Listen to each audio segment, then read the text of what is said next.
Hello there, fellow NPCs. I am Carbon Scythe, and today we're going to continue to play the letter.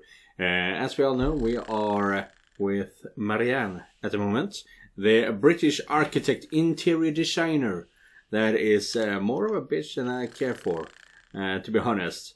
There are a few redeeming qualities about her as of yet, but yeah. I don't remember exactly where we are. I know we are done with going through the Wright's mansion, but you know, why is she sleeping on the desk? I don't remember. But other than that, let's go. Mumbling a sleepy thanks, I doze off on the spot, face pressed on the counter. Already, I dread the pain I'll have for sleeping in such a position. But when you gotta go, you gotta go. Oh shit, she's back? Fucking stay away from me. Marianne! How long have you been standing there, dearie? Come join us, Marianne. We won't bite. But we already saw this. Unless you ask, that is. Not that I can get much sleep to begin with. Oh, okay, that was just a little good midnight thing going on there. Do people ever have a feeling that they're working on something they really enjoy, but still, it eventually tires them out? Because honestly, I've been feeling like this. You have certainly exceeded expectations, Marianne. Everything looks so marvelous, and in such a short time, too. Though moments like these make all the hard work worth it. Definitely. Well, I can't take all of the credit. People have certainly been enthusiastic about the idea of working on the Wright mansion. There won't be any more problems unless Mr. Wright has any more objections about the second bedroom. Oh, no. We proceed with that room as planned. I already agreed to him having his greenhouse and his vineyard and his stables. He may as well let me have this one thing. Yes, exactly. Let me have this one thing. That it was something she did talk a lot about.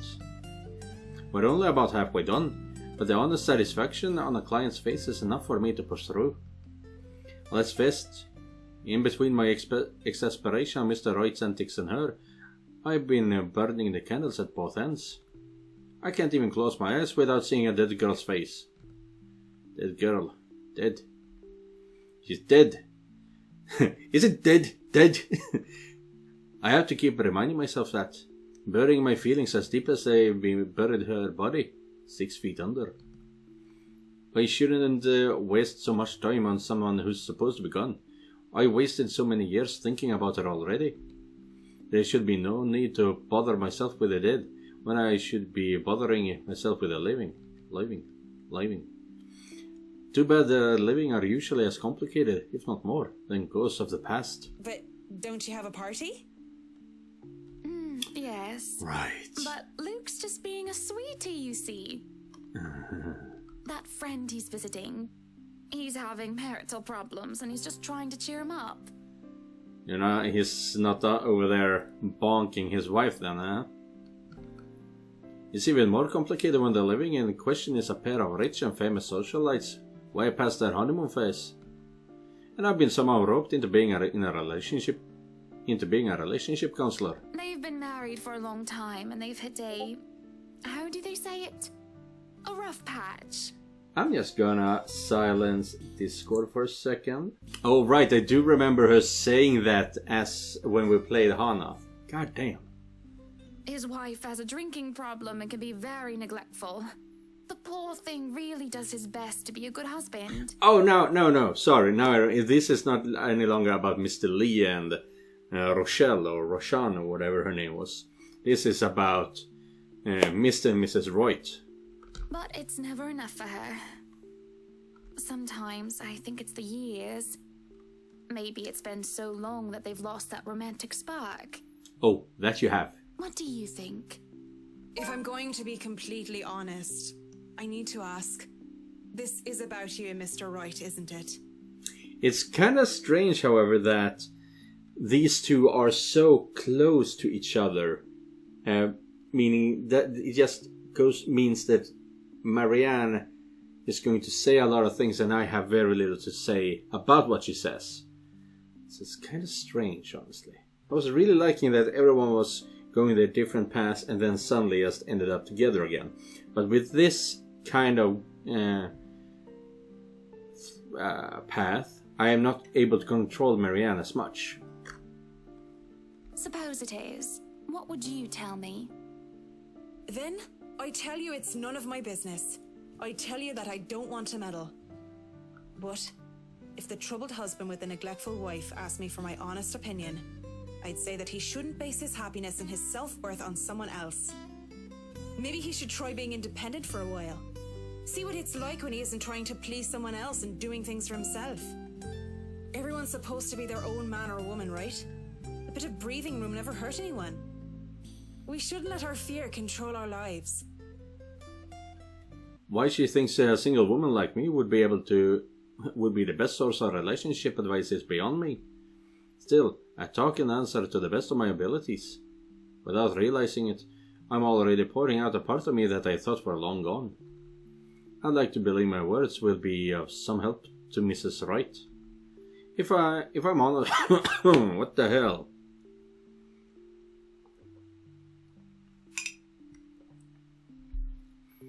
If I'm honest though, they are of some help to me, like some weights have been taken off my shoulders. Lorraine. I really should handle what's left of the work.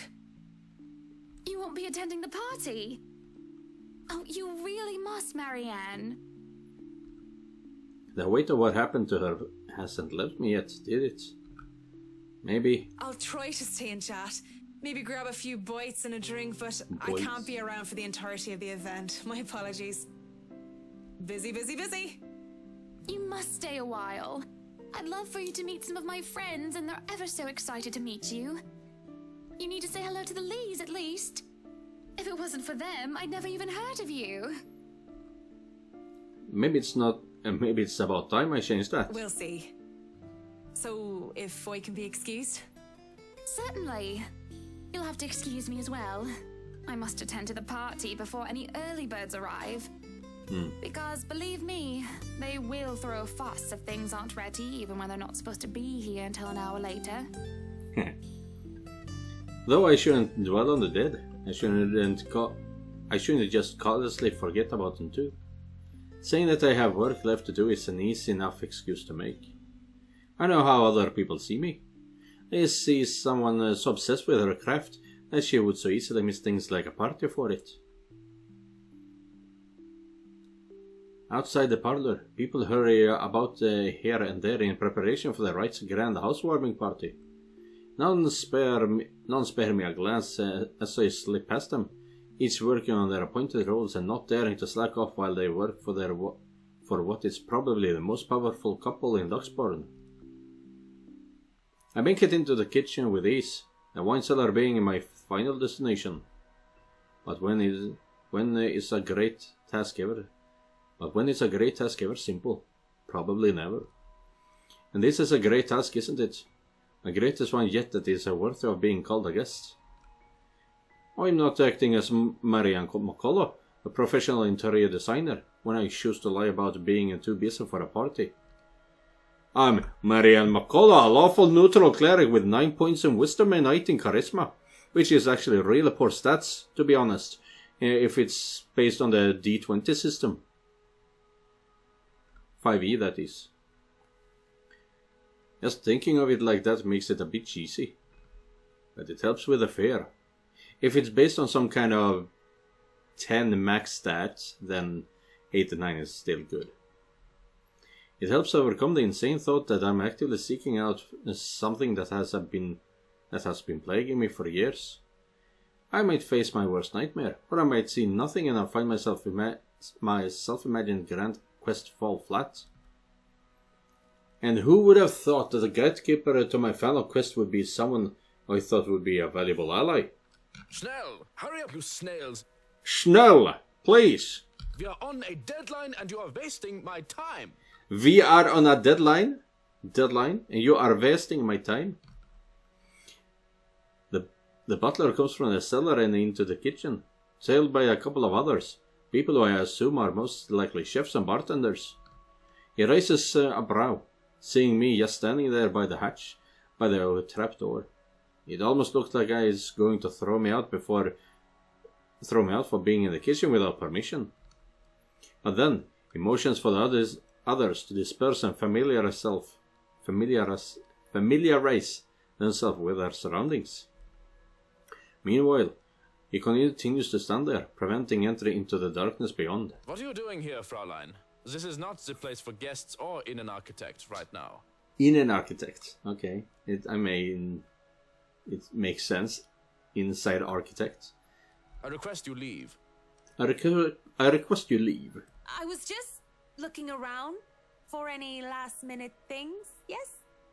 Yes, you have been doing that a lot. Looking around, snooping about. Now is not the time for such things. If you're not careful, people might think you are up to something. Something. The look he gives me as he says this is almost chilling. If life was a gamebook, he'd probably be the true neutral warlock guarding the treasure room. A difficult opponent to beat with 9 points in wisdom and 8 in dexterity. Can you get off that, please? Well, I'm not done yet. I actually need to go into the wine cellar. Just need a quick go at the place. Why are you forcing me into the wine cellar? You bastard! So, just don't mind me. I'll be out of your hair soon enough. Go outside, enjoy the party. Bask in the praise and adulation they will no doubt shower you with when the madam speaks highly of you. Surely you've had enough of this stuffy old kitchen by now. You do not want to cause trouble. Both the bratwurst and Hannah to be perfect. It would be a disservice and disrespect to toe out of line and risk it being anything otherwise. And more importantly, I will be blamed for any failure that happens tonight. His intervention almost turns me away. Maybe this is a sign I'm not meant to seek Lorraine out. But... Please, it's really important. 15 minutes.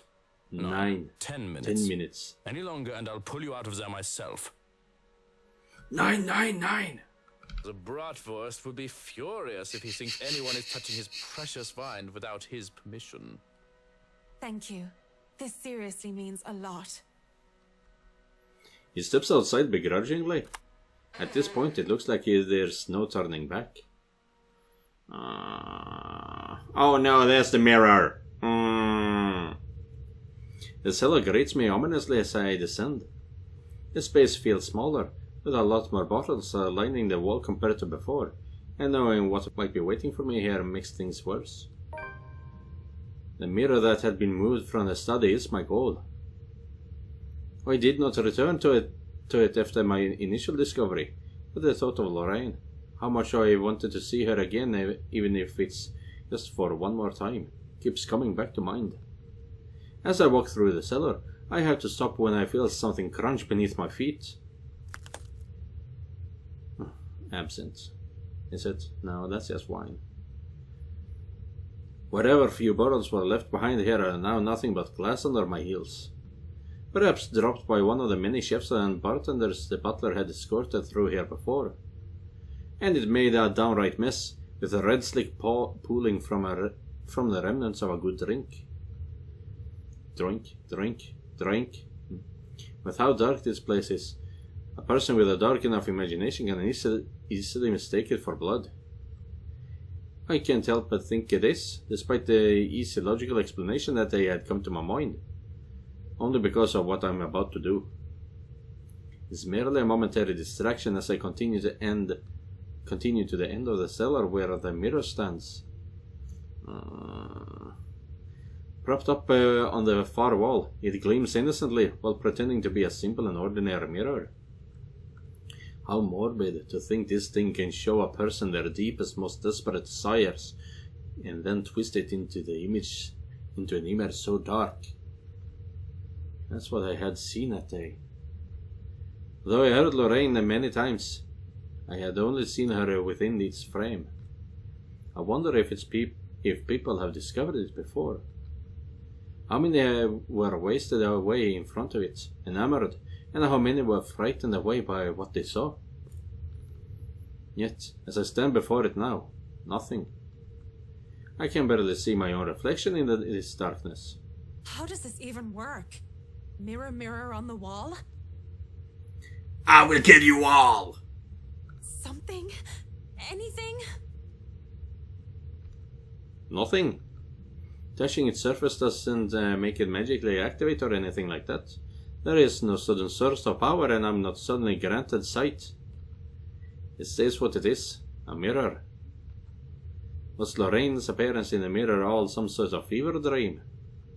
Am I really that burdened with guilt and despair that my mind would eat itself in my stress and have me hallucinate such things? Either way, just going here on some crazy obsessions for a girl long gone must warrant me a trip to a doctor. Already, I feel ill. After a few more moments, in the hopes that something would change, I turn around to leave. I can just go back upstairs like nothing ever happened, perhaps drop by the party for some hors d'oeuvres, and then go home and collect myself. Besides, Mrs. Wright is expecting me in Going to leave me again then, are you? I stop in my tracks, but I don't turn back. As much as it pains me, I don't look back. If I'm just hearing her again, desperately disillusional, and I look back to see nothing, I don't want to give myself false hope. But when I feel fingers around my wrist pull at me, I look back in shock. Oh, okay, no scary face. My first thought is, how in God's name is this possible? And the second is, Lorraine. Her hands are cold. Are you that mad at me that you're just going to ignore me, Marianne? I don't know what to say, and I can only stare at her in wonder. She stands there in the mirror, with only her arms extended outward for my sake. I look at the hand still holding my wrist, and when she sees me looking at it, she moves it so that our hands are intertwined, fingers weaved together. Seeing her there and feeling her touch meant I'm not crazy, though however impossible and unexplainable this is all to me right now. It just takes my breath away. Pulling her out from there is tempting. I can imagine doing so with ease. We can be together again, Lorraine and Marianne, like nothing had ever happened. But that would be all a great big lie, wouldn't it? What? Tack out your tongue? Don't just look at me like that. Say something. Even if this were some magic portal that could bring back the dead, that doesn't erase anything. Just looking at her, still a young teenager while I'm already a grown woman, it serves no other reason than to break the illusion that blinds me. I've seen her twice now, always behind the mirror. If this is surreal, if this isn't some delusion, then why can she only exist behind the glass? Yeah, you have no idea how happy I am to see you. It's been so long. You don't look happy. I really am happy. But at the same time, I can't help but think about what happened to you. And what does that mean? What are you saying? She gives me this peculiar look, and before my eyes, she moves to step out of the mirror. In turn, I wrench my hand from her and take a step back, almost as if I'm afraid. I don't know how this is possible, but whatever this is, it isn't real. You can't be real. I'm right here, aren't I? What other proof do you need? No, I see you. I hear you. I feel you. But even with all that, you can't be real. You just can't. I saw your body. I helped bury you. You're dead. A deep hurt crosses her face, and it just breaks my heart into two, seeing her wear that expression. Burying me wasn't the only thing you did. Don't you dare lie. But I'm going to be the bigger woman, aren't I? Let bygones be bygones. I'll forgive you. As long as you stay with me, Marianne. Oh. That's why you came down here, right? To find me? That was the plan. I came down here looking for her, for closure. But this isn't just closure, this is something else entirely. I didn't think I would be forced to make such a choice. Do I leave or do I stay? Should I stay or should I go now? You need to move on. But if we sacrifice her, we get another memory. But I can't risk that. I can't use her as a token. I need to move on. Closure. That's all I came here for. Whatever this is, it might be as well be all just be the devil's trick. And I might as well make some use of it, right? I say nothing at first, for fear of angering whatever phantom this is. I take Lorraine's hand and bring it up to my lips, pressing a kiss to her knuckles. She takes it as some sort of invitation to pull me along, to step back into the mirror until only her arm is extended again. I should have been more honest back then, both to you and myself. I know it's too late. I'm sorry. But the thought of being with the dead did not agree with me, not one bit. I can't stay with you. Goodbye, my first love. So what? You're going to leave me for some old trophy wife? She is far more than just a trophy. That's it, isn't it? You're going to leave poor Amy Lorraine and go after the next rich, pretty blonde that you see. Oh, this music, we are gonna have a QTE soon. This is a mistake. All these years, guilt has been my driving force. I felt so guilty for what I did, what I didn't do. She thinks she can guilt me into being complacent, but she realizes otherwise as I pull my hand from her. And going by the look of anger on her face, an anger that runs cold, she did not like the fact that I'm not some puppet on a string. And I'm losing my Irish. Had she chosen her words carefully, I would have accepted whatever punishment Lorraine chooses to give me. Guilt had run my life, and it might have very well ended it. Because I deserved it. But what I did to me. The blood in my hands is mine, not yours. Whoever or whatever this shadow is, my gut tells me she is not Lorraine. Yet, he keeps talking as if she is. I broke your heart, not your neck. Don't you dare deny it! It was your fault! Oh, she's unraveling here. Because I loved you more than I dared to admit? Yes, that was my fault. But I never meant to hurt you like that. Despite my words, no matter how sincere they are, she appears angry, enraged, in fact. It's been years since I last saw that face, and even now, the memory of it is still etched deeply in my mind. The hurt, the tears, and the hate spilling from her eyes that day, the moment I rejected her. Rejected myself for who I am. And she definitely will hate me for what I am about to do next. To my left, a wine rack.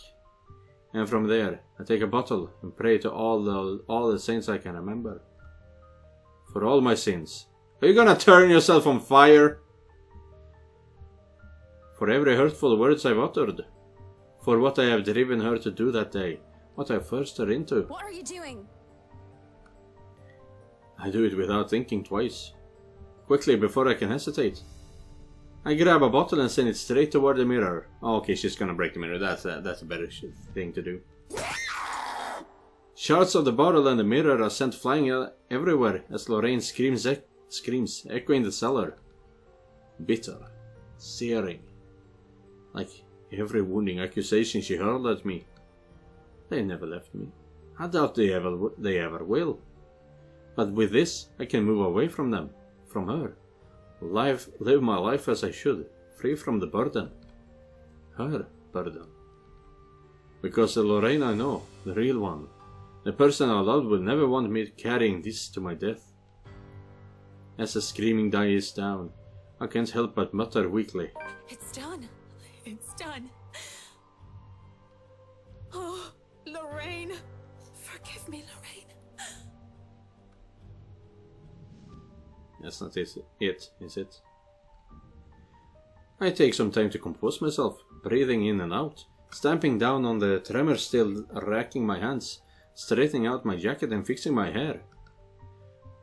All a weak attempt at returning myself to someone resembling my normal self. This would probably be easier to do so with a mirror, but I likely won't be able to stand looking at one for a long time. Well now, I should probably go back up there. Party to attend, rich socialites to do business with, and food to eat. Mrs. Wright will be happy if I make some time for it anyway. Yes, one last time, to the shattered glass beneath my feet. I'm sorry, Lorraine. May you see God's light on the path. Turning around to leave, and for good this time, the uneasy smile on my face falls as I see Lorraine, whole and well. Come on, Mac. You really didn't think it would be that easy, did you? You get bonus points for trying. But you should know an 8 in charisma is not enough to turn undead. That's good. That's actually good. Ooh. And it's true. An 8 in charisma is not enough to turn undead, I would assume. She advances towards me, backs me against the wall. I can't even reach for another wine bottle without putting myself within her reach. Despite my earlier bravado, I think she'll be able to I didn't think she'll be able to exist at all without a mirror. Can you blame me though? It's not like I'm an expert on the supernatural. That's not... You shouldn't be... What? Out of the mirror? Did you think just moving on will erase what you did to me? You're nothing but a murderer, Marianne. A murderer! A murderer! Stay back. You're not real. Leave me alone. Stop. I'm trying to move on with my life, so why won't you let me? Please, just get out of my head and leave me be. I try to find an exit when there's a click. The next thing I know, I'm falling back into darkness. A dungeon! I fall on my back and the door slams shut behind me. What the hell?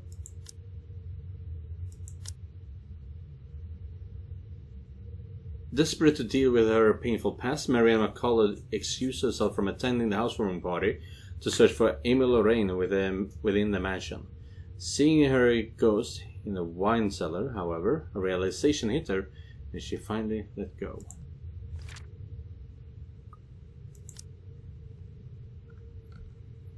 In a daze, I look around warily and find myself in another room entirely.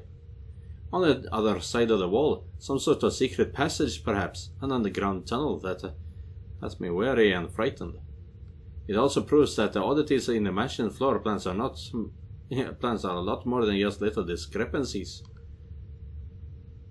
I expect Lorraine to jump out at me from the darkness at any time. A breeze blowing through the tunnel has me relieved though, at the idea that there is still a way to escape should that happen. This is way better than being trapped on the ground with only good God knows what that was. A funny thought comes... I'm dumping the Irish. A funny thought comes to mind as I start walking to where the exit might be. I think about how Mrs. Wright would be so disappointed if I didn't show up to the party. I imagine how furious Mr. Wright would be for breaking one of his wine bottles. Even Johan's reaction comes to mind, though I don't really know with that guy. One thing for sure is that he will be calling Kamen Haruna for a drink as soon as I get out of here.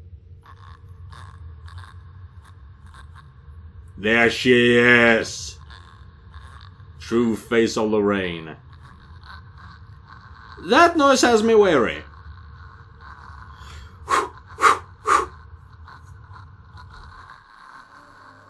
A ghastly thing, a corpse of a human, leans on the wall.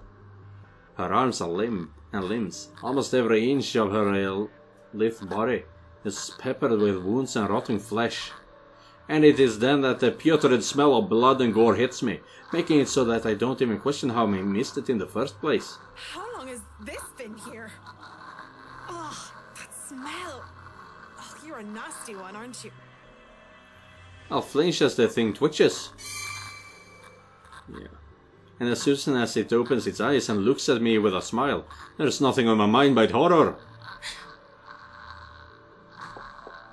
I break into a run. I am loading for QTE. I try to keep on running, no matter how much my legs and feet scream at me to stop. I keep going, even when I look back and see nothing of her anymore, because I can still hear her. The scampering of her feet, the words she tries to form with her bloodied mouth, and the painful sounds of bones grinding against each other as she moves closer and closer to me. How long are these damn tunnels? Wow. That was, I'm sorry, but that was poor acting. There's a split second where I know that thing is right behind me. A strange sensation creeping over my limbs when her presence looms over me. And then suddenly... I can't even do anything before I'm yanked by the hair and pulled back. Still I struggle, up until I'm thrown to the side like some ragdoll. I hit the ground on my side, and the musty smell of old hay that reaches me is my only indication that I'm still alive. Please don't hurt me. Like you hurt Lorraine, you mean? Like you hurt Lorraine.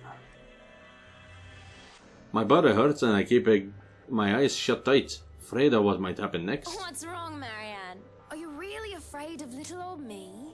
Yes. There's only dread seeing how she's followed me even here. She looms over me, backs me further into the cell that I was thrown in. Please, it's so cold. I don't want to be alone, Marianne. Why won't you stay with me? Why would you leave me? Why? What are you?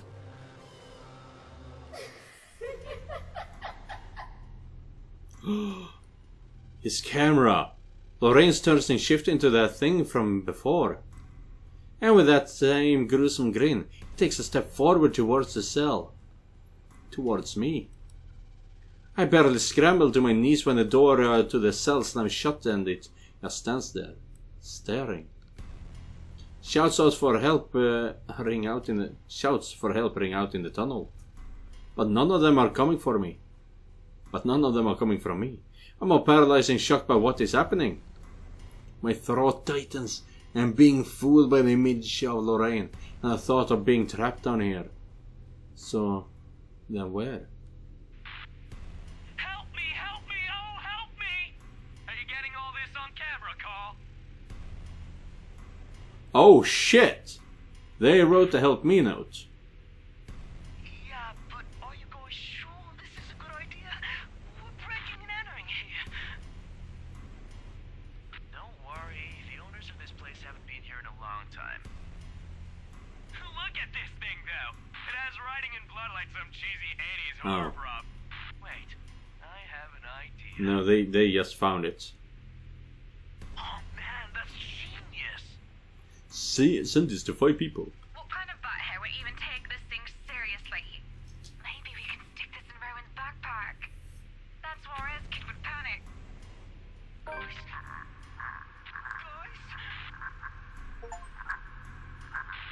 Prank gone wrong. What? Spit it out. Behind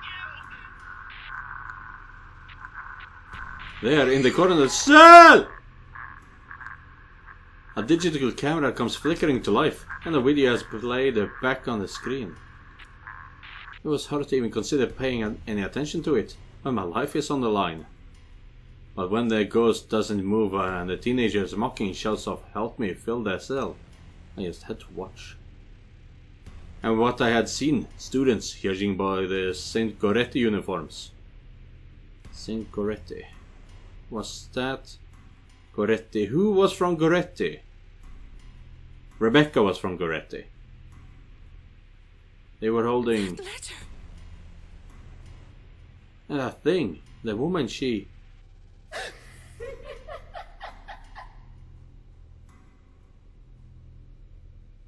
Okay, so it is the owner of the mansion, the Lady Ermengarde.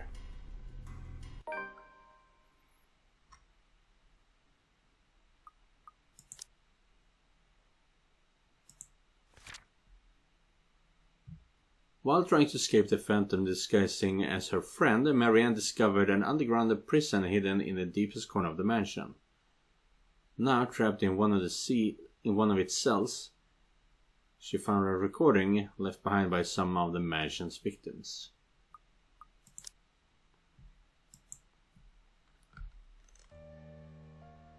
Just like that! Shit.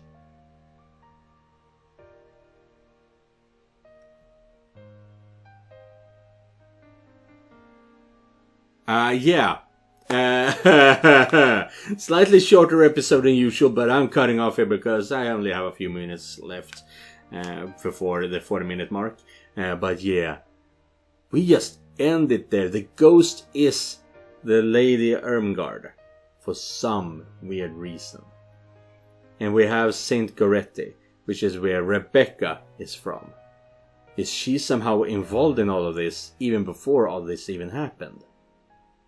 I doubt it, but it's too big of a coincidence to be a coincidence. So, yeah. I'll see you guys in the next episode. And remember, just because you're not the main character doesn't mean you're not important. Goodbye, everyone.